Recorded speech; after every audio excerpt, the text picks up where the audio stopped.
Hello বন্ধুরা, আসসালামু আলাইকুম। আশা করি সকলে সুস্থ আছেন, ভালো আছেন। আমরাও আপনাদের দোয়ায় অনেক অনেক ভালো আছি এবং সুস্থ আছি। তো আজকে আমি এমন একটি ভিডিও নিয়ে হাজির হয়েছি যেটি হলো সম্পূর্ণই মানিক ভাইয়ের উদ্যোগে করা। তো মানিক ভাই প্রায় সময় কিন্তু ওনার পেজে এসব ভিডিও ছাড়েন এবং উনি এরকম সমাজ কল্যাণমূলক কাজ করেন। তো আমিও মানিক ভাইয়ের কথায় তার সাথে একটা কাজে যুক্ত হয়ে গেলাম। তো আমরা যাচ্ছিলাম হচ্ছে নেত্রকোনার উদ্দেশ্যে। তো নেত্রকোনা যাওয়ার পথে মাঝ রাস্তায় বাসাটি চৌরাস্তা বাজার নামক স্থানে দেখলাম বাজারের আগে একটি সাইনবোর্ড পড়ে আছে পানির মধ্যে। তো এই সাইনবোর্ডটা আমি আর মানিক ভাই এই রৌদ্রের মধ্যে প্রচন্ড কষ্ট করে আমরা উঠাইলাম উপরে এবং উঠিয়ে যা দেখলাম সাইনবোর্ডের অবস্থা তেমন ভালো না, একদম জং ধরে আছে। তো তার জন্য অল্প কিছু পাউডার, বালতিতে পানি এবং সামান্য কিছু বন নিয়ে আসলাম এবং ঘষে মেজে তা পরিষ্কার করলাম। আচ্ছা, যাই হোক, আসল কথায় আসি। তো এখন কিছু লোক অবশ্যই কিন্তু বলবে যে আপনার এই কাজটি করতেছেন ঠিক আছে, তো ভিডিও করার দরকার কি? তো আমি তাদের উদ্দেশ্যে একটা কথাই বলবো, উদ্দেশ্যটা আসলে ভিডিও করার জন্য না। হয়তোবা আপনারা জেনে থাকবেন যে আমরা এই কাজটি করতেছি এবং ভিডিও করতেছি,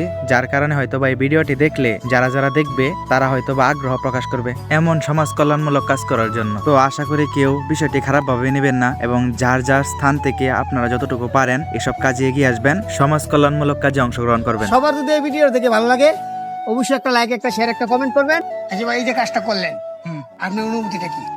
অনুভূতিটা হইলো যে আমি মানিক ভাইয়ের সাথে এই কাজটা করতে পেরে অনেক খুশি। সমাজ কল্যাণের কাজ। তো যাই হোক, সবাই ভালো থাকবেন, সুস্থ থাকবেন। আল্লাহ হাফেজ, আসসালামু আলাইকুম।